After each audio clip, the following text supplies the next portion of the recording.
screen properly. Is it visible? Let me know that. Can you see my screen properly? Is it visible? And am I audible? Yes, sir. Yeah. Okay. Yes, sir.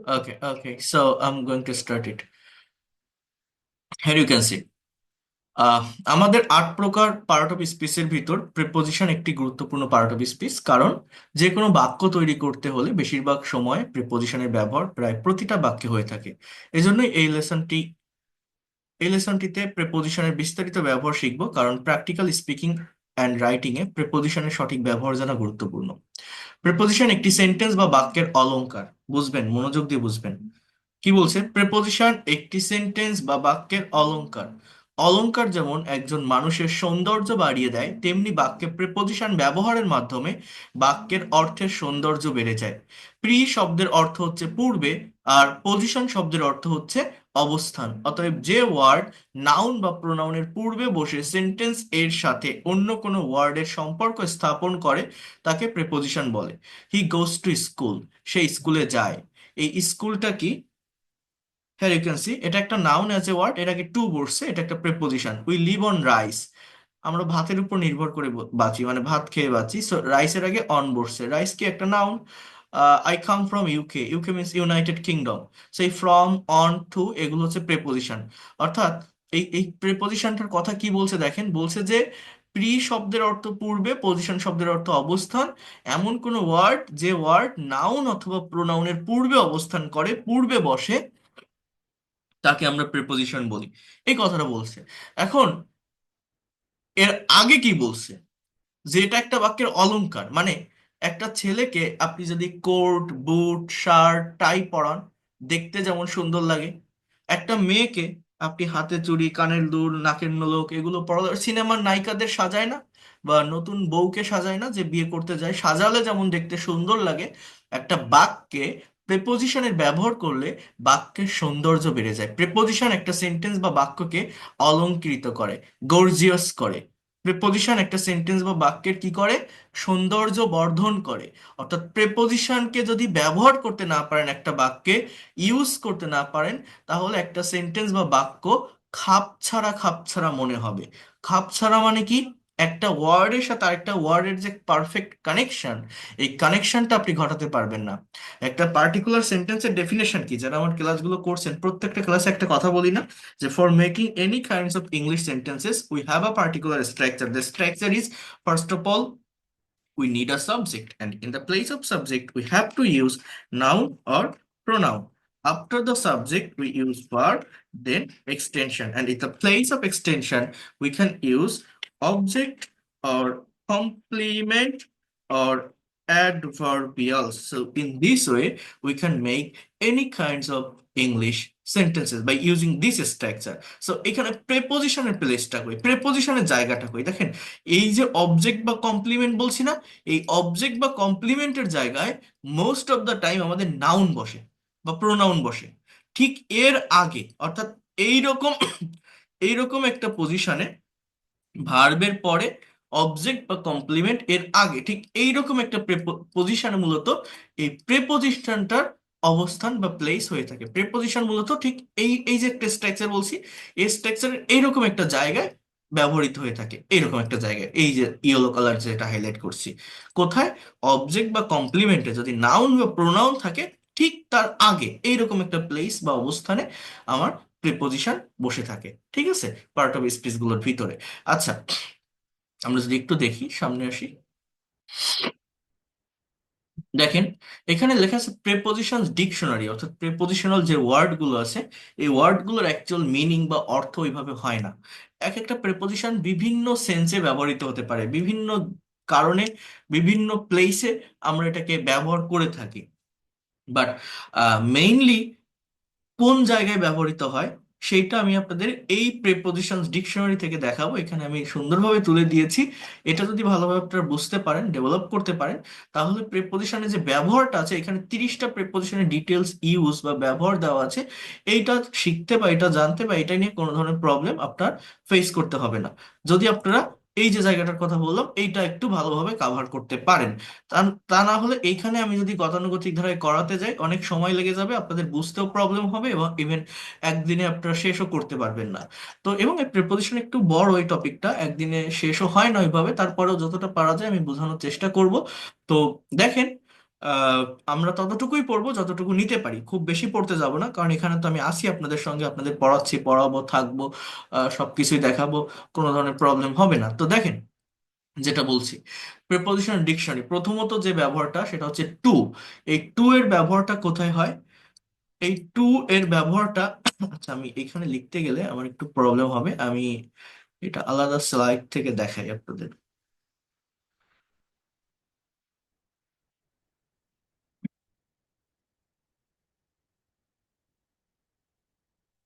এখান থেকে দেখেন, two, এই two এর ব্যবহারটা কোথায় হয়? নির্দিষ্ট দিকে, প্রতি বা পর্যন্ত বোঝাতে টু বসে। অর্থাৎ টু মূলত ব্যবহৃত হয় কোনো একটা দিকে যাওয়া আসা বোঝাতে, বা কারো কাছে, কারো প্রতি আসা যাওয়া বোঝাতে টু বসে। যেমন আমি যদি বলি হি গোস টু স্কুল, সে স্কুলে যায়, তাহলে যায়, একটা দিকে যায়, এখানে আমি টু বসাচ্ছি। আর আমি যদি বলি যে I am going to market, আমি বাজারে যাচ্ছি, টু বসালাম। আমি যদি বলি সে আমার কাছে আসে, হি কামস টু মি। তো এইরকম ভাবে আমার টু প্রিপোজিশনটা মেইনলি কোনো একটা দিকে বা কারো কাছে, কারো প্রতি আসা যাওয়া বোঝাতে ব্যবহৃত হয়, কোনো একটা দিকে যাওয়া বোঝাতে ব্যবহৃত হয়। আমি এখানে আবার আসবো, এর আরো ব্যবহার আছে আমি বলছি, বাট মেইনলি এই জায়গাটায় ব্যবহার হয়। এরপর বলছে টুয়ার্ডস। এই টুয়ার্ডস প্রিপোজিশনের ব্যবহারটা কোথায় বলছে? অনির্দিষ্ট কোনো গন্তব্য বোঝাতে টুয়ার্ডস ব্যবহৃত হয়। অনির্দিষ্ট, আই মিন আনসার্টেন কোন একটা ডেস্টিনেশন বা লক্ষ্য অর্জন, বলতে কোনো একটা টার্গেট করা, কোনো একটা বিষয়কে টার্গেট করা, যেটা সার্টেইন না যে আমি এটা পেতে যাচ্ছি, আমি এইটার দিকে দৌড়াচ্ছি, এইটা নিতে চাচ্ছি, বা এইটা পাওয়ার অপেক্ষায় আছি, এই ধরনের কোন একটা থিংসকে মেনটেন করতে বা বোঝাতে, মেনশন করতে টুয়ার্ডস এর ব্যবহার হয়। সেটা আমি বলছি, জাস্ট একটু আগে বোঝেন, একটার সাথে একটা কম্পেয়ার করতে হয়। এই যে টু যে প্রেপোজিশনটা, এটা হচ্ছে সার্টেইন একটা ডেস্টিনেশনকে ইন্ডিকেট করে, নির্দিষ্ট একটা গন্তব্যকে ইন্ডিকেট করে। আর টুয়ার্ডস যেটা আনসার্টেইন, মানেটা কি বা কেমন? Try to understand here. আমি যদি বলি সে বাজারের দিকে যাচ্ছে, অর্থাৎ সে শিওর বাজার পর্যন্ত যাবে কিনা এটা জানে না, তার বাড়িতে বসে থাকতে ভালো লাগতেছে না, হাঁটতে হাঁটতে বের হয়েছে, বাজার পর্যন্ত যেতেও পারে, নাও পারে, মাঝপথে ফিরেও আসতে পারে। সো আমি কি বলছি? He is going towards market. এর মানে কি? সে বাজারের দিকে যাচ্ছে। He is going towards market, he is going towards market, সে বাজারের দিকে যাচ্ছে। ওকে, সো এইভাবে টুয়ার্ডস এর ব্যবহার হয় নির্দিষ্ট কোনো দিকে যাওয়ার। He is going to market, সে বাজারে যাচ্ছে, he is going towards market, সে বাজারের দিকে যাচ্ছে। আপনি সারাদিন বাসায় শুয়ে আছেন, আপনার আর ভালো লাগতেছে না, সন্ধ্যা হয়ে গেছে, আপনার মনে হচ্ছে এখন আর বাসায় বসে থাকতে ভালো লাগে না, যদি একটু বাইরে বের হতে পারতাম মনে হয় মনটা ভালো হতো। আপনার বাড়ির পাশে একটা খেলার মাঠ আছে, বা একটা পার্ক আছে, বা একটা বাজার আছে, আপনি আপনার আম্মুকে বলছেন যে মা আমি একটু বাজারের দিকে যাচ্ছি, আমি একটু মাঠের দিকে যাচ্ছি, I am going towards field, আমি একটু পার্কের দিকে যাচ্ছি, I am going towards park. অর্থাৎ ভালো লাগতেছে না তাই আমি একটু ওইদিকে যাচ্ছি। আমি পার্ক পর্যন্ত যেতেও পারি, নাও পারি, মাঝপথে ফিরেও আসতে পারি, বাজার পর্যন্ত যেতেও পারি, নাও পারি, মাঝপথে ফিরে আসতে পারি। এই জায়গাটাতে টুয়ার্ডস এর ব্যবহার হয়। এরপর দেখেন, আমরা এগুলোতে আরো আসবো, বাট আগে একটু সবগুলো দেখি। অ্যাট, স্থান বা সময় বোঝাতে বা নির্দিষ্ট সময়ের পূর্বে অ্যাট বসে। অর্থাৎ অ্যাট মেইনলি দুইটা বিষয়ের জন্য বসে, এছাড়া অ্যাটের আরো ব্যবহার আছে, কিন্তু মেইনলি অ্যাট প্রিপোজিশন ব্যবহার হচ্ছে দুই জায়গায় হয়। সেটা হচ্ছে সার্টেইন টাইমের পূর্বে, অর্থাৎ নির্দিষ্ট সময় বা ঘড়ির কাঁটা। যেমন আমি আপনাদের ক্লাস নিচ্ছি না, এখন আমি যদি এই ক্লাসটা আমি যদি ইংলিশে নোটিশ দেই যে আমি আজ রাত 10টায় আপনাদের ক্লাস নিব, তাহলে আমার ইংলিশটা কি হবে? যে I will take your class at 10 p.m. I will take your class at 10 p.m. মানে কি? আমি রাত 10টায় আপনাদের ক্লাস নিব। I will take, I will take your class at, এই সার্টেন টাইমের আগে অ্যাট বসালাম। এরকম একটা, দুইটা, তিনটা, চারটা, নয়টা, 10টা, সে সকাল 9টায় বিশ্ববিদ্যালয়ে যায়। He goes to university at 9 a.m. He goes to university at 9 a.m. সে সকাল 9টায় বিশ্ববিদ্যালয়ে যায়। এখানে মূলত অ্যাট এর ব্যবহারটা হয় কোথায়? সার্টেন টাইম বা ঘড়ির কাঁটা। এছাড়া স্থান অর্থাৎ প্লেসকে ইন্ডিকেট করতে অ্যাট বসে। অর্থাৎ যে কোনো প্লেস বা জায়গাকে মেনশন করার জন্য মূলত অ্যাট এবং ইন এই দুইটা প্রিপোজিশনের ব্যবহার হয় মোস্ট অফ দ্য টাইম। তুলনামূলক বড় জায়গার আগে ইন বসে, ছোট জায়গার আগে অ্যাট বসে। School, college, different kinds of institution, office, court, bank, village market, room, auditorium, bus stand, train station, any kinds of place. And if is there small places, just you have to use at as a preposition before this place. আর যদি capital আর country এরকম বড় কোনো জায়গাকে mention করা হয়, বড় কোনো city, তাহলে তার আগে ইন বসে। এই হচ্ছে মেইনলি দুইটা বিষয়। প্লেস বা স্থানকে টার্গেট করে, ইন্ডিকেট করে তার আগে প্রেপোজিশন ব্যবহারের জন্য আবারও বলছি অ্যাট এবং ইন এই দুইটা বসে। ছোট জায়গার আগে অ্যাট, বড় জায়গার আগে ইন। আমরা দেখব প্র্যাকটিক্যাল এক্সাম্পল। ইন, এই ইন একটা পাওয়ারফুল প্রেপোজিশন। এটার অনেকগুলো ব্যবহার আছে, যেগুলো মোস্ট ইম্পর্টেন্ট, যেগুলো খুব বেশি ব্যবহৃত হয়, সেগুলো নিয়ে আমি কিন্তু আলোচনা করব মেইনলি। প্রথমত, মাস বা বছরের আগে ইন বসে, কোনো বড় স্থানের আগে ইন বসে, কোনো ভাষা বা বিষয় বা কোনো কিছুর মধ্যে ভিতরে বোঝাতে ইন বসে। অনেকগুলো ব্যবহার। মাস বা বছর কেমন, যেমন আমি যদি বলি যে সে জানুয়ারি মাসে জন্মগ্রহণ করেছিল, হি ওয়াজ বর্ন ইন জানুয়ারি। আবার আমি যদি বলি যে সে 1995 সালে জন্মগ্রহণ করেছিল, হি ওয়াজ বর্ন ইন 1995। এই যে দেখছেন, সাল, ইয়ার্স আর মান্থ, জানুয়ারি, ফেব্রুয়ারি, এর আগে আমি কি বসাচ্ছি? ইন প্রিপোজিশন বসাচ্ছি। ওকে, তাহলে মাস বা বছরের আগে কোনো ভাষা বা বিষয়, যেমন হি স্পিক্স ইন ইংলিশ, সে ইংরেজিতে কথা বলে, ইংলিশে কথা বলে, এখানে আমি কি বসালাম? যে কোনো ল্যাঙ্গুয়েজ এর আগে ইন বসালাম। হি রোট আ পোয়েম ইন বেঙ্গলি, সে বাংলায় একটা কবিতা লিখেছিল, তাহলে ইন বেঙ্গলি। আমি যদি বলি সে পলিটিক্যাল সায়েন্সে অনার্স পড়তেছে, he is studying BSc honours in political science. Political, এই যে সাবজেক্ট, যে কোনো সাবজেক্ট বা বিষয়ের আগে ইন প্রিপোজিশন ইউজ করতে হয়। He is studying BSc honours in political science. দেখছেন, তাহলে আমি কি বললাম? সে পলিটিক্যাল সায়েন্সে অনার্স করতেছে। খুব ভালোভাবে বুঝেন, ভালোভাবে বিষয়গুলোকে নেওয়ার চেষ্টা করেন। ঠিক আছে, এরপর দেখেন, এরপর দেখেন তাহলে এই সাবজেক্টের আগে আমি যদি বলি সে ইকোনমিক্সে পড়ে, সে বাংলায় পড়ে, সে ইংলিশে পড়ে, সে পাবলিক অ্যাডমিনিস্ট্রেশনে পড়ে, সে মার্কেটিং এ পড়ে, সে ম্যানেজমেন্টে পড়ে, অনেকে বিভিন্ন স্কুল, কলেজ, আই মিন ইউনিভার্সিটিতে যে যে সাবজেক্টে পড়েন, সেই সাবজেক্টের নামের আগে এই ইন প্রিপোজিশন দিবেন। ইভেন যারা হাই স্কুল লেভেলে আছেন বা ইন্টারমিডিয়েট লেভেলে আছেন, আমি কমার্সে পড়ি, আমি মাস্টার সায়েন্সে পড়ি, আমি আর্টসে পড়ি, এই জায়গাগুলোর আগেও I am in commerce group, হ্যাঁ, সো ইন প্রিপোজিশনটা বসে মেইনলি। আর এখানে আমি কি বলছি, আপনি যে জায়গাটাতে পড়েন, অনেকে এটা ভুল করে দিতে, আপনার ইনস্টিটিউশন বা প্রতিষ্ঠান, স্কুল, কলেজ, ইউনিভার্সিটি, এইটার আগে ইন প্রেপোজিশন ব্যবহার না করে অ্যাট ব্যবহার করবেন, কারণ এটা স্মল প্লেসকে ইন্ডিকেট করে। যেমন he is studying BSc honours in political science at university of Dhaka. অনেকে এগুলো ভালোভাবে মেনশন করতে পারে না।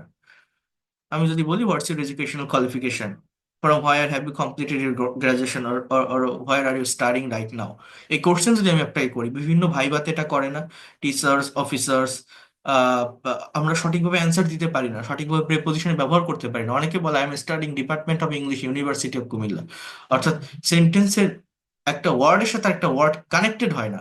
তো সেই কানেকশনটা আমাকে ভালোভাবে বুঝতে হবে।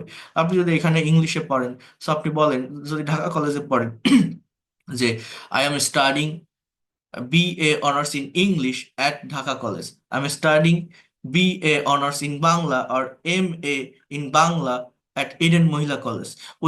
ওই কলেজ বা ইউনিভার্সিটি এর আগে অ্যাট প্রিপোজিশনটা ইউজ করবেন। বাট যদি কেউ কমপ্লিট করে থাকেন গ্রাজুয়েশন, তাহলে ওই জায়গাটার আগে ফ্রম এর ব্যবহার করবেন, বিকজ ওইখান থেকে আপনার সবকিছু কমপ্লিট হয়ে গেছে। হতে, থেকে বা বিচ্যুতি বোঝাতে ফ্রম এর ব্যবহার হয়। যেমন I have completed my graduation in English from university of Dhaka. He has completed his graduation in political science from Eden Mohila college, sorry she হবে তাহলে, আর ঢাকা কলেজ। ওকে, সো ওই কলেজ ইউনিভার্সিটির আগে ফ্রম বসবে। আর instantly right now you are studying there, just before the institution you have to use at as a preposition, before the subject you have to use in as a preposition. হ্যাঁ, তো এই বিষয়টা মনে রাখবেন। আহ, আমি free class একটা কথা বলছিলাম, এই যে এখানে লিখছি হি ওয়াজ বর্ন ইন জানুয়ারি, এটা কেন লিখলাম? কেউ কেউ বলতে পারেন? এই জায়গাগুলো অনেকে আমরা ফোকাস করি না। ওয়াজ এর পরে ভি3 বসাইছি, বিয়ার থেকে বর্ন, অর্থাৎ এটা কিন্তু পাস্ট ইনডিফিনিট টেন্সের প্যাসিভের form was plus ভি3।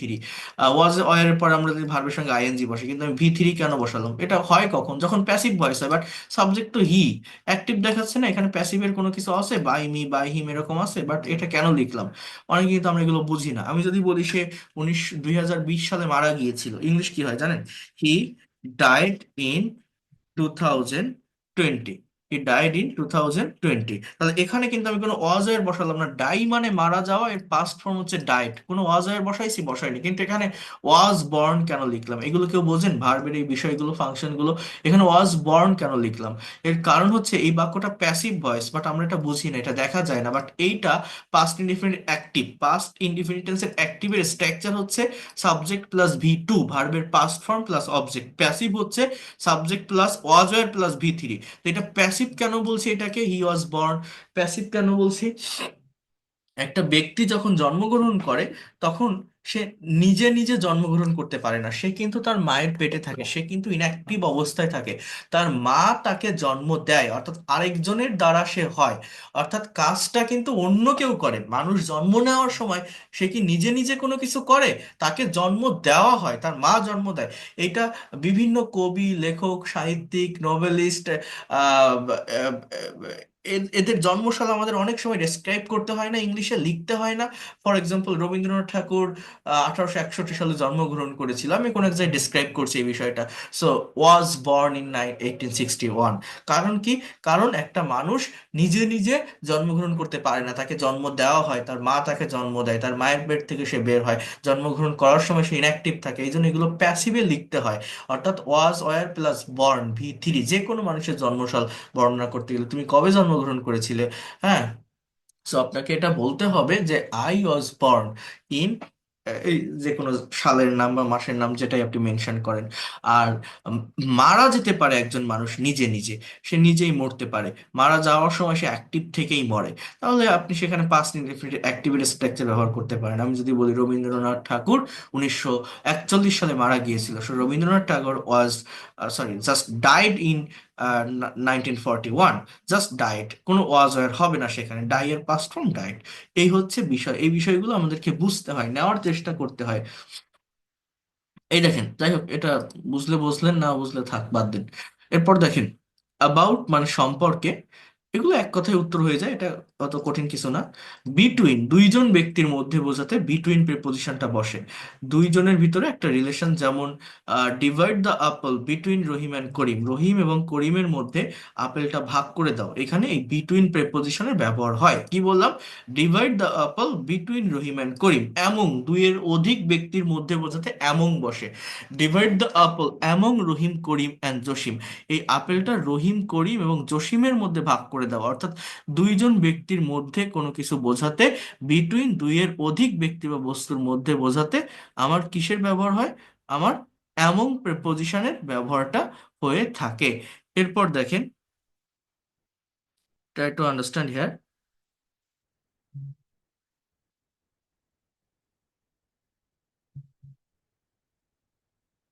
Just wait a minute.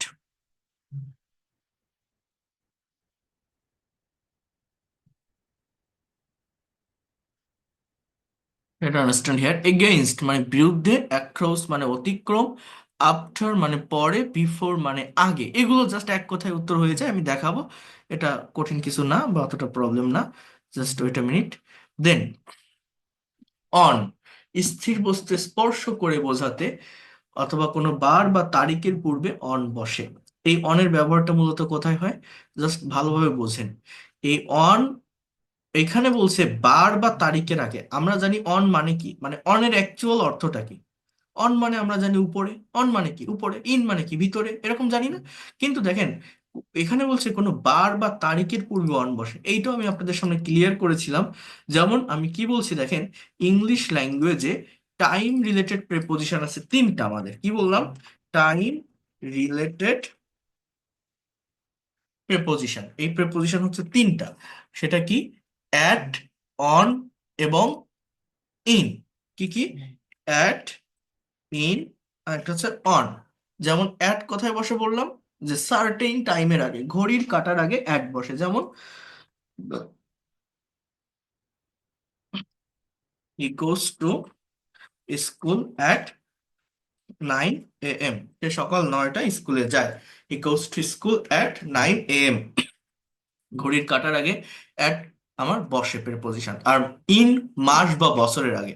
আমি যদি এমন একটা বাক্য বলি, আপনাদের বলছিলাম একটা প্যাসিভ রিলেটেড বাক্য, যেমন 1952 সালে ভাষা আন্দোলন সংগঠিত হয়েছিল, এটা ইংলিশে কি হবে দেখেন, language movement Aja organized language movement was organized in 1952.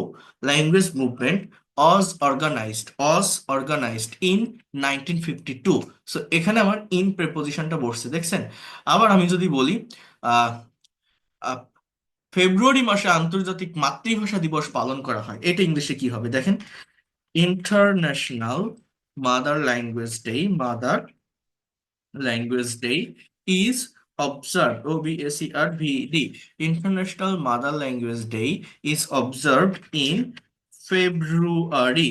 International Mother Language Day is observed in February, অর্থাৎ মান্থ অর ইয়ার, মাস বা বছরের আগে ইন বসে। কিন্তু যদি ডে অর ডেট থাকে, অর্থাৎ বার বা তারিখ, তাহলে অন বসে। যেমন আমি যদি বলি যে 21শে ফেব্রুয়ারি আন্তর্জাতিক মাতৃভাষা দিবস পালন করা হয়, কি বললাম, যদি এরকম একটা কথা বলি যে 21শে ফেব্রুয়ারি আন্তর্জাতিক মাতৃভাষা দিবস পালন করা হয়, তাহলে international mother language day is observe, তখন আর কি হবে, on 21st February international mother language day is observed on 21st ফেব্রুয়ারি, অর্থাৎ 21শে ফেব্রুয়ারি আন্তর্জাতিক মাতৃভাষা দিবস পালন করা হয়। আবার আমি যদি বলি সে আগামী সোমবার আমার এখানে আসবে বা আমার অফিসে আসবে, he will come to my office. এই যে কোনো একটা দিকে যাওয়া বোঝাতে টু প্রেপোজিশন বসে, he will come to my office on Monday. সে সোমবার আমার এখানে আসবে। So Saturday, Sunday, Tuesday, Wednesday, Thursday, Friday, Monday, যে কোনো ডে আর ডেট, বার বা তারিখ এর আগে অন বসে। আমি আবার বলছি, এই অ্যাট, ইন এবং অন এগুলোর আরো অন্যান্য জায়গায় ব্যবহার আছে, সেটা আপনাদের আমি বলছি, যে জায়গার আগে অ্যাড বসে বা দূরত্ব বোঝাতে অ্যাড বসে, দামের আগে অ্যাড বসে, ইনেরও অন্যান্য ব্যবহার আছে, অনেরও অন্য জায়গায় ব্যবহার আছে। কিন্তু এই তিনটে প্রেপোজিশন অ্যাট, ইন এবং অন আবার কি করে, এই তিনটা প্রেপোজিশন হচ্ছে টাইম রিলেটেড প্রেপোজিশন, অর্থাৎ টাইম বা সময়কে ইন্ডিকেট করার জন্য বসে। এখন পার্থক্যটা কি, সার্টেইন টাইমের আগে, ঘড়ির কাঁটার আগে অ্যাড বসে, সার্টেইন টাইমের আগে অ্যাড বসে, মান্থ অর ইয়ার্স অর্থাৎ মাস বা বছর, আবারও বলছি মাস বা বছর এর আগে ইন বসে, ডে অর ডেট বার বা তারিখ এর আগে অন বসে, ডে অর ডেট বার বা তারিখ এর আগে অন বসে, মাস বা বছর এর আগে ইন বসে, আর ঘড়ির কাঁটা বা একদম সার্টেইন টাইমের আগে অ্যাট প্রেপোজিশন বসে। জায়গাটা কি ক্লিয়ার, কি বললাম, টাইম রিলেটেড প্রেপোজিশন কি কি, অ্যাট, ইন এবং sir on. At, G in sir এবং অন। হ্যাঁ, মাসের আগে কি স্যার বসে, মাসের আগে, জি স্যার স্যার মাসের আগে কি বসে, অন ইন অন বসে। বসে মাসের আগে ইন বসে, অন কেন হবে, ইন, ইন। এরপরে আমি কি বললাম, ইন বসে সালের আগে কি বসে, ইয়ার্স বা সাল, ইয়ার্স, তাহলে সালের আগে স্যার ইন বসে ইন বসে। ইন কিন্তু যদি তারিখ থাকে, ডে অর ডেট, তাহলে আমার অন বসবে। আমি যদি বলি আমার ভাই আগামী জুন মাসে দেশে আসবে, my brother will come to the country in June. কিন্তু আমি যদি বলতাম যে আমার ভাই জুনের 17 তারিখে দেশে আসবে, তখন কি হতো? My brother will come to the country on 17 June. On 17 June, অর্থাৎ যদি আমার ডেট থাকে বা ডে থাকে, তাহলে তার আগে অন বসবে। শুধুমাত্র মাস থাকলে ইন বসবে, আর সাল থাকলে এই যে 1952 ইন বসবে। সার্টেন টাইমের আগে অ্যাট প্রেপোজিশন বসবে, সার্টেন টাইমের আগে অ্যাট প্রেপোজিশন বসবে। সো এটা মাথায় রাখেন, এগুলোর অন্যান্য জায়গায় ব্যবহার আছে। যেমন অন, এখানে একটু বোঝেন, এখানে তিনটা প্রেপোজিশনকে একটু একসঙ্গে দেখবেন। হ্যাঁ, দেখেন, অন, অ্যাবোভ অ্যান্ড ওভার, এই যে তিনটা প্রেপোজিশন দেখছেন, এই তিনটা প্রেপোজিশনের একটা কমন মিনিং হচ্ছে উপরে, অর্থাৎ অন মানেও উপরে, অ্যাবোভ মানেও উপরে, এবং ওভার এর অর্থ উপরে বোঝায়। আবারও বলছি, অন মানে কি? উপরে। অ্যাবোভ মানে কি? উপরে। ওভার মানে কি? উপরে। পার্থক্যটা কি? স্থির বস্তুকে স্পর্শ করে উপরে বোঝাতে, আমি এখানে লিখে দেই, স্থির বস্তুকে স্পর্শ করে উপরে বোঝাতে আমার অন বসে। কোথায় বসে বললাম? আবারও বোঝেন, স্থির বস্তুকে স্পর্শ করে উপরে বোঝাতে আমার অন বসে। এরপরে কি?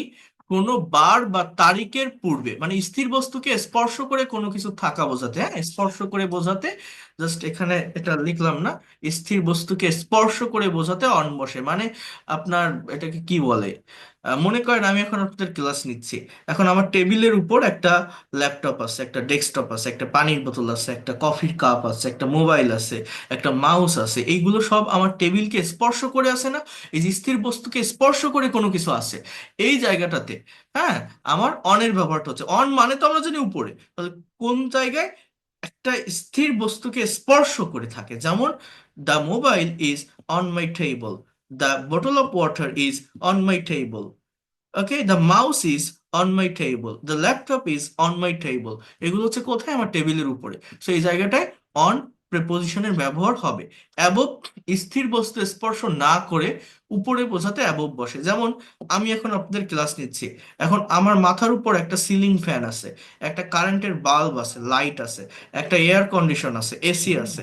এই যে বিষয়গুলো আছে, কার উপর আছে বলছি? বলছি আমার মাথার উপর আছে। এখানে অবজেক্ট কে? আমার মাথা। তো এই ফ্যান, লাইট, এয়ার কন্ডিশন, এগুলো কি আমার মাথার সঙ্গে টাচ করে আছে? না, মাথার উপরে ওই সিলিং এ আছে, ওয়াল বা দেয়ালে লাগানো আছে, মাথার সাথে তো আর নেই। মাথার সঙ্গে অনেকটা সেপারেট দূরত্বে ওই জিনিসগুলো স্থির অবস্থায় আছে। তো আমি এই জায়গায় বলতে পারি the light is above my head. কার সাথে তুলনা করছি? কম্পেয়ারটা কার সাথে করছি? আমার মাথার সাথে। কার সাথে? মাথার সাথে। The light is above my head, the ceiling fan is above my head, the air condition is above my head. এখানে অ্যাবভ প্রেপোজিশনের ব্যবহার হবে। কেন? স্থির একটা বস্তু অবজেক্টকে স্পর্শ না করে উপরে থাকে।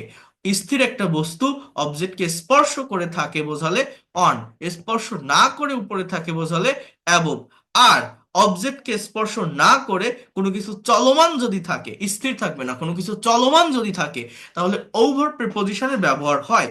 যেমন আমি যদি বলি পাখিগুলো গাছের উপর দিয়ে উড়ে যাচ্ছে, পাখিগুলো গাছের উপর দিয়ে উড়ে যাচ্ছে, the birds are flying over the tree, the birds are flying over the tree.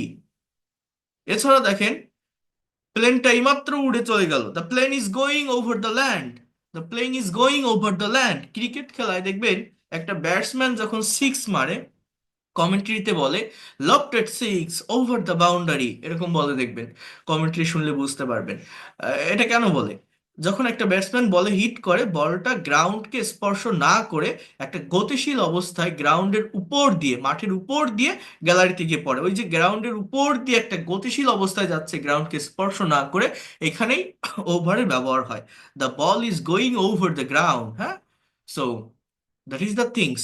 এটা হচ্ছে অবজেক্টকে স্পর্শ না করে উপরে চলমান একটা অবস্থা বোঝায়। এছাড়া ওভারের আরো কিছু ব্যবহার আছে, এখানে বলছে সমগ্র অর্থে। সমগ্র, যেমন আমি যদি বলি আমি সারা বিশ্ব ভ্রমণ করব, ইংলিশটা কি হবে? আমি সারা বিশ্ব ভ্রমণ করব। দেখেন, I will travel, I will travel all over the world, আমি সারা বিশ্ব ভ্রমণ করব। I will travel all over the world, আমি সারা বিশ্ব ভ্রমণ করব। I will travel all over the world, কর্তৃত্ব আরোপ অর্থে। এটা কেমন? একজনের উপর আরেকজন কোন একটা দায় চাপাতে, কোন একটা রুলস। যেমন মনে করেন অনেকেই শহরের পরে ফ্ল্যাট বাসায়, ভাড়া বাসায় থাকেন না, অনেক বাসার মালিক দেখবেন বিভিন্ন রেস্ট্রিকশন দেয়, বিভিন্ন রুলস জারি করে। যেমন ছাদে ওঠা যাবে না, ছাদে কাপড় টানানো যাবে না, এখানে ময়লা ফেলানো যাবে না, এই ধরনের কথা বলে না, অনেক জায়গায় আছে না? তো এখন আপনি যদি বলেন যে সে আমার উপর অনেক নিয়ম, অনেক নিয়ম কানুন জারি করেছে, এই কথাটা আপনি ইংলিশে কিভাবে বলবেন? জারি করেছে বলতে আরোপ করেছে, ইম্পোজড করা। ইউ ক্যান সে দ্যাট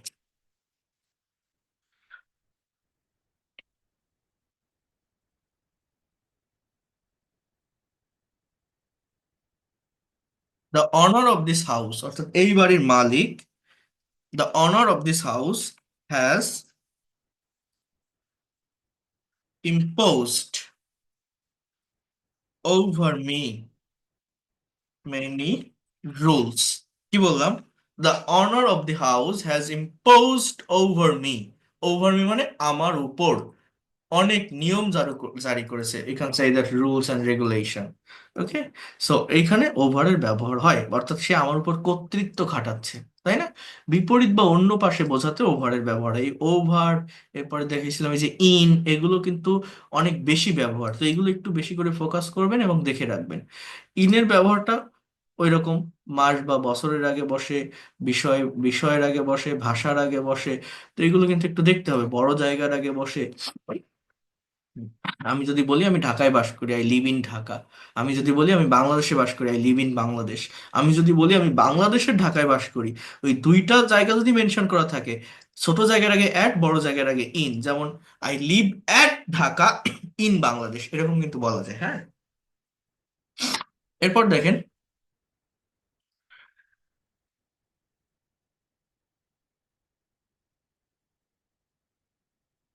এরপর যেটা বলবো সেটা হচ্ছে ট্রাই টু আন্ডারস্ট্যান্ড হিয়ার। বিপরীত পাশে মনে করেন আপনি একটা লোককে খুঁজতে গেলেন, তাকে কোনোদিন মনে করেন ফেসবুকে পরিচয় হয়েছে, এখন তার বাসায় যাবেন। সো ফর এক্সাম্পল তার নাম রহিম। একটা নতুন গ্রামে গিয়ে আপনি বলছেন যে এখানে রহিম কোথায় থাকে বলতে পারেন? ক্যান ইউ, জানেন আপনি? I mean can you tell me, excuse me, could you please tell me where does Rahim live here, where does Rahim live here, Rahim কোথায় বাস করে এখানে? তো একজন আপনাকে উত্তর দিচ্ছে, সে হয়তো রহিমের প্রতিবেশী বা তাকে চেনে, আপনি ঠিক জায়গায় গেছেন বাট তার অ্যাকচুয়াল বাড়িটা চিনতে পারছেন না।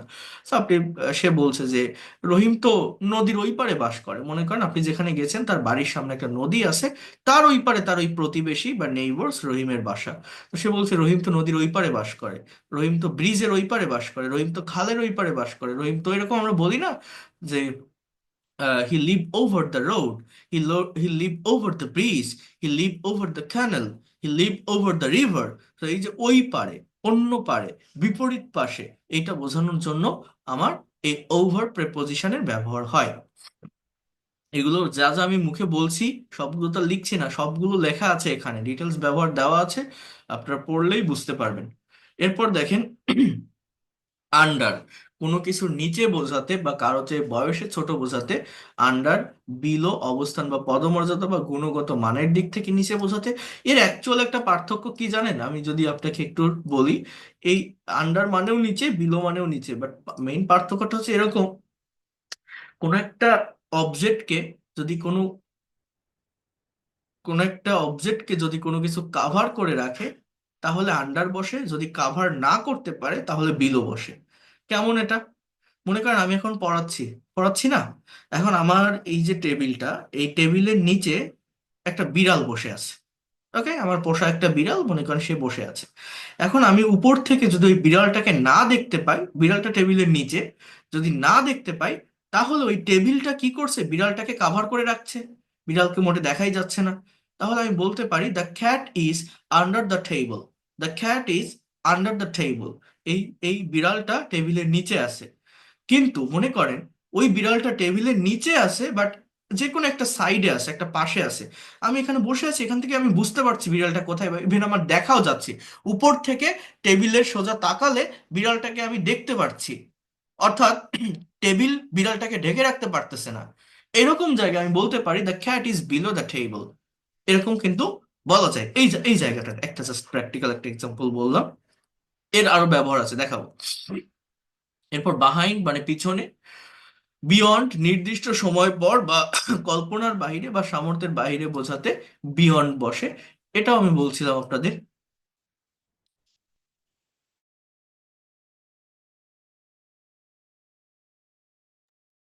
এই বিয়ন্ডের ব্যবহারটা মূলত কোথায় দেখেন,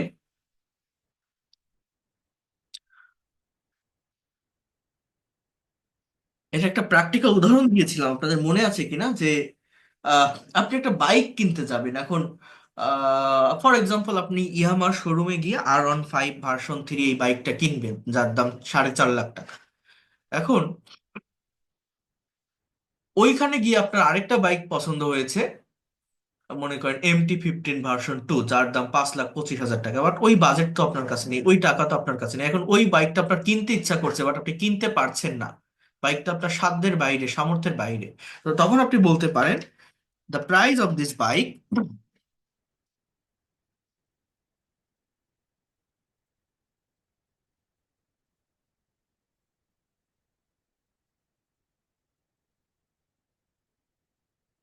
the price of this bike is beyond of my budget, এই বাইকের প্রাইসটা, এই বাইকের মূল্যটা আমার বাজেটের বাহিরে, আমার সাধ্যের বাহিরে, আমার সীমার বাহিরে, এই বাইকটার যে দাম অত টাকা আমার কাছে নেই।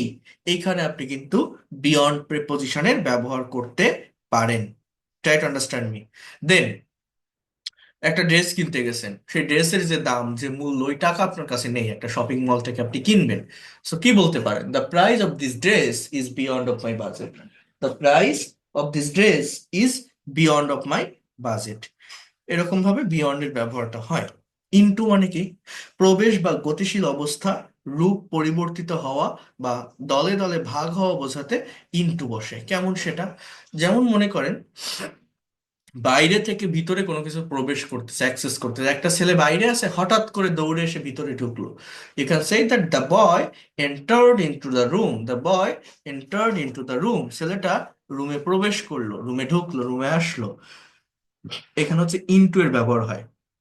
এছাড়া রূপ পরিবর্তিত হওয়া বা দলে দলে ভাগ হওয়া মানে কি, যেমন মনে করেন, এটা আমি বলছিলাম, আরেকটা উদাহরণ দিই এখানে।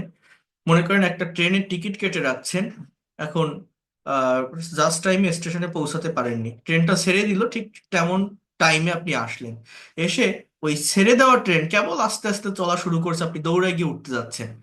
তো এই যে বাইরে থেকে দৌড়ায় ট্রেনের ভিতরে উঠতে যাচ্ছেন, একটা গতিশীল অবস্থায় উঠতে যাচ্ছেন, হ্যাঁ, you can say that I am trying, I am trying, I am trying to get into the train, I am trying to get into the train, আমি এই ট্রেনে ওঠার চেষ্টা করছি। এই যে I am trying to get into the train, ওই যে বাইরে থেকে ভিতরে দৌড়ে উঠতেছেন, একজন আপনাকে বলছে don't get into the running train, don't get into the running train, চলন্ত ট্রেনে উঠো না। এই যে don't get into the running train, কারণ কি আপনি ওই যে বাইরে থেকে দৌড়ে ভিতরে যাচ্ছেন, এইখানেই মূলত ইনটু এর ব্যবহারটা হয়। আর ভাগ হওয়া মানে আহ মনে করেন এই যে বাংলাদেশের একটা রাজনৈতিক পার্টি আছে, আমি এটা বলছিলাম যে জাতীয় পার্টি, হুসাইন মোহাম্মদ এরশাদের দল, এখন এই দলটা এখন 3টা ভাগে বিভক্ত হয়ে গেছে। GM কাদের, রওশন আরা এরশাদ, বিদিশা এরশাদ, এদের আলাদা আলাদা টিম আছে। এখন আমি যদি বলি যে জাতীয় party has been divided into 3 groups, জাতীয় পার্টি 3টা গ্রুপে, 3টা দলে বিভক্ত হয়ে গেছে, জাতীয় party has been divided into 3 groups. এইখানে দেখেন এই ইনটু এর ব্যবহারটা হয় কিসে, পরিবর্তন হওয়া, ভাগ হওয়া, বিভক্ত হওয়া বোঝাতে ইনটু এর ব্যবহারটা হয়। উইথ মানে সাথে, বাই মানে দ্বারা, দিয়ে, ডিউরিং মানে সময়, ফর মানে জন্য বা কারণ, চতুর্থী বিভক্তি এটা, for I would like to do something for you, please do something for me. হ্যাঁ, অপ, ও ডাবল এফ, অপ, এখানে অপের দুটো ব্যবহার আছে। একটা হচ্ছে বিচ্ছিন্ন অর্থে, মূল্য ছাড় অর্থে, বা কোনো কিছু থেকে পড়ে যাওয়া অর্থে এই অপের ব্যবহার হয়। একটা হচ্ছে ও এফ, অপ মানে এ, কারো অধিকারে, কারো মালিকানায় বোঝাতে এই অপের ব্যবহার হয়। এটা মূলত কি, একটা হচ্ছে অধিকার বা মালিকানা বোঝায়, আর একটা হচ্ছে এই যে বন্ধ করা, ক্লোজ করা। আমরা বলি না, দরজাটা বন্ধ করো, অফ করো, ক্লোজ করো। এখানে হচ্ছে ও ডাবল এফ, অফ। আর এ যেটা, এটা হচ্ছে পজেস করা বোঝায়। This is the car of mister Azad. The bag is made of leather. The the house is made of wood. এইবার এটা কাঠের তৈরি। উড মানে কাঠ, অফ উড মানে কাঠে, র। এগুলো আমি দেখাচ্ছি এখন। এগুলো যখন আপনারা রিডিং পড়বেন, আমি এই ফাইলটা দিলে বা যারা বইটা আছে রিডিং পড়লে আপনি বুঝতে পারবেন প্রত্যেকটা এক্সাম্পল। আপন কোনো ভিত্তির উপর বোঝায়, উইদিন নির্দিষ্ট সময়ের মধ্যে বোঝায় বা সীমানার মধ্যে বোঝায়। মানে সার্টেন একটা টাইম। যেমন ওই যে একটা বাক্য বলছিলাম না, যে আমার বাসায় ভালো লাগতেছে না, আমি একটু বাইরে যাচ্ছি, তো আমি আমার আম্মুকে বললাম যে আম্মু, আমি একটু পার্কের দিকে যাচ্ছি, I am going towards park. এখন আপনি আবার এটা বলে যাচ্ছেন যে আমি 20 মিনিটের মধ্যে ফিরে আসব, আমি 20 মিনিটের মধ্যে ফিরে আসব। এই যে একটা সার্টেন টাইমের মধ্যে একটা কাজ কমপ্লিট করা, এই জায়গাটাতে আপনি যদি বলেন যে I will come back within 20 minutes, I will come back within 20 minutes, এখানে উইদিন প্রেপোজিশনটা মূলত বসে। এরপর উইদাউট ছাড়া বা ব্যতীত, fish can not live without water, we also can not live without water. From হতে বা থেকে, বিচ্ছিত হওয়া বোঝায়। যেমন সে জাপান থেকে এসেছে, হি কেম ফ্রম জাপান। আচ্ছা, তো এইখানে 30টা প্রেপোজিশনের ডিটেলস ব্যবহার দেওয়া আছে, এবং এই ডিটেলস যে ব্যবহারটা আছে, এইটা আগে আপনারা একবার পড়বেন, দেখবেন, বুঝবেন, এবং তারপরে আমি এই জায়গাটি নিয়ে আলোচনা করব। কারণ এইটা পড়ার জন্য টিচারের হেল্প নেওয়া লাগে না। এখানে বাংলা দেওয়া আছে, ইংলিশ দেওয়া আছে, আপনি নিজে পড়লেই নিজে বুঝতে পারবেন। এখানে আপনি নিজে যত পড়বেন, যত টাইম দিতে পারবেন, তত এই জায়গাটাকে ডেভেলপ করতে পারবেন। বাট এই মুখস্থ বিদ্যা বা মেমোরাইজিং এর উপর আমি নির্ভরশীল না। আমি সবসময় চেষ্টা করি আমার প্রত্যেকটা স্টুডেন্টকে সেইভাবেই পড়ানোর, যাতে করে প্র্যাকটিক্যালি তারা ডেভেলপ করতে পারে। আপনারা জানেন আমার এখানে প্রচুর পরিমাণে প্যাসেজ রিডিং প্রেজেন্টেশনের ক্লাস আছে, আপনারা পাবেন এই সামনের ক্লাসগুলো। অনেক অনেক প্যাসেজ অ্যানালাইসিস করাই আমি। তখন যে প্রেপোজিশন গুলো আমরা দেখবো এক একটা প্যাসেজের ভিতর, সেগুলোকে আমি আপনাকে স্মরণ করাই দিব যে দেখেন এখানে এই প্রেপোজিশনের ব্যবহার এটা কিন্তু এই কারণে হয়েছে। ওইভাবে অ্যাটলিস্ট 10 থেকে 15টা প্যাসেজ সলভ করবেন, দেখবেন সম্পূর্ণ গ্রামারের সব কিছু কাভার হয়ে যায়। তো সেগুলো আমি করাবো। বাট তার আগে এটা আমাদের 2 দিন সময় দিয়ে একটু করতে হবে। এখানে যেটা আছে এটা করতে পারলে আমরা অনেকটা অ্যাডভান্স লেভেলে যেতে পারবো। কারণ এখন আমরা প্রাইমারি লেভেলে যে ছোট ছোট রুলস রেগুলেশন গুলো পড়তেছি, তার ভিতরে এটা কমপ্লিট করতে পারলে আমাদের জন্যই ভালো হবে। তো এটা প্রেপোজিশন একদিনে শেষ হয় না, আমি শেষ করব না। আপনাদের যেহেতু আগামীকালও ক্লাস আছে, পরপর 2টো ক্লাস পড়ে যাচ্ছে। আজকে আমি গতকাল তো আমি ক্লাস নেইনি, আজকে হচ্ছে শনিবার, আজকে নিচ্ছি। আগামীকাল রুটিন অনুযায়ী আপনাদের আগামীকালও রাত 9:30টায় ক্লাস। আর আমি আজকে একটু অসুস্থ, আমি আপনাদের এই ক্লাসটা নেওয়ার আগে আরেকটা ব্যাচের ক্লাস নিলাম। বাট আপনাদের যে ব্যাচ টাইম, অর্থাৎ রবি মঙ্গল বৃহস্পতি যেটা, এই টাইমে অন্য কোনো ব্যাচ নেই, শুধু আপনাদেরই পড়াবো। তখন আর কি অনেক টাইম নিয়ে পড়াতে পারবো, অনেক সময় থাকবে, এবং আপনাদেরও যে কোনো কোশ্চেনের অ্যান্সার দিতে পারবো, কোশ্চেনগুলো নিতে পারবো। আর আজকে যেহেতু শনিবার, আর আমার শরীরটা একটু খারাপ আজকে, আর পরপর 2টো ক্লাস, এর আগেও একটা ক্লাস নিয়েছি, 8:30 থেকে শুরু করছিলাম। তো এটা নেওয়ার কারণে আমি আজকে আর বাড়াবো না। কারণ আপনারা জানেন আমার ক্লাস রেকর্ডটা দিতে একটু লেট হয়, তো এই রেকর্ডটা দিব কখন, এটা দিতে দিতে পরবর্তী ক্লাস আমাদের শুরু করে দিতে হয়। তো এই জন্য আজকে এই যে পর্যন্ত দেখালাম, আবারও বলছি যাদের কাছে বইটা আছে, এই ওয়ার্ডের মিনিং গুলো একটু দেখে এইখানের এই প্যাসেজ গুলো, মানে যতগুলো পারেন, 30টা ব্যবহার দেওয়া আছে, যতগুলো পারেন আপনি পড়বেন। এবং এখানে 12টাকে আমি আবার আলাদা করে দিয়েছি যে এই প্রেপোজিশন গুলো সব থেকে বেশি ইম্পর্টেন্ট, এগুলো সম্পর্কে যদি একটা কনসেপ্ট রাখতে পারেন, মোটামুটি আপনার রাইটিং বা স্পিকিং আপনি ভালোভাবে কভার করতে পারবেন। তো এই যে প্রেপোজিশন গুলো আছে, অ্যাড, টু, অন, এগুলো আমি আলাদা করে আবার দিয়েছি। তো এগুলোর ব্যবহার একটু পার্টিকুলারলি আমাকে দেখতে হবে। এবং এটা আমি নেক্সট ক্লাসে, অর্থাৎ আমি কিন্তু এখন শেষ করিনি। প্রেপোজিশন একদিনে শেষ হয় না। একদিনে আমি পড়ায় চলে গেলাম, কোনো লাভ হবে না আপনি যদি সেটা ধরে রাখতে না পারেন। তো এটা আগে আপনারা একবার পড়েন, তারপরে আমি যখন পড়াবো বা দেখাবো, আপনাদের সেটা বুঝতে বেশি সুবিধা হবে, বেশি সহজ হবে। এই জন্য বলছি এই ফাইলটা যাদের কাছে বই আছে আপনারা পড়ে ফেলবেন, যাদের কাছে বই নেই দ্রুত বইটা অর্ডার করে নেবেন। আগামীকাল অনেকগুলো বইয়ের ডেলিভারি হবে, আজকে অর্ডার এসেছে। তো আগামীকালও আমি পাঠিয়ে দিতে পারবো, যদি আজকে রাতের ভিতরে বা আগামীকাল দুপুরের ভিতরে আপনারা অর্ডারগুলো কনফার্ম করেন। একদম ডিরেক্টলি ক্যাশ অন ডেলিভারিতে ঢাকার ভিতরে 500 টাকা, ঢাকার বাইরে 530 টাকা দিয়ে নিতে পারবেন। আর এছাড়া ডেলিভারি চার্জটা অ্যাডভান্স করতে পারেন আপনি, বা ফুল পেমেন্ট করেও বিকাশে আমার যে নাম্বারে পে করে ভর্তি হয়েছেন সেখানেও আপনারা টাকা পাঠিয়ে বইটা নিতে পারেন। তাহলে আমি এতটুকু বলতে পারি যে এই ক্লাসগুলো আপনার জন্য অনেক ইফেক্টিভ হবে, অনেক ফ্রুটফুল হবে। আর যারা এখনো বইটা নিয়ে পারেন, আমি পিডিএফ ফাইলটাও এখনই পাঠিয়ে দিচ্ছি। এটা দেখে আপনারা এই যে বিষয়গুলো দিলাম, এটা একটু কাভার করে ফেলবেন। আমি রিকোয়েস্ট করবো আপনাদের এটা একটু কাভার করে ফেলবেন। দেন কোনো কোশ্চেন থাকলে, কোনো সমস্যা থাকলে, কোনো প্রশ্ন থাকলে নেক্সট ক্লাসে আমি ঠান্ডা মাথায় পড়াবো, ভালোভাবে দেখাবো। আগামীকালই ক্লাস আছে আপনাদের, ইন ডিটেলসে এগুলো নিয়ে আলোচনা করে প্রিপোজিশনটা ওভারঅল ভালোভাবে কাভার করে দিব। ঠিক আছে? So that's all for today. ভালো থাকেন সবাই, and see you in the next class. আমি দ্রুত এই রেকর্ডটা এবং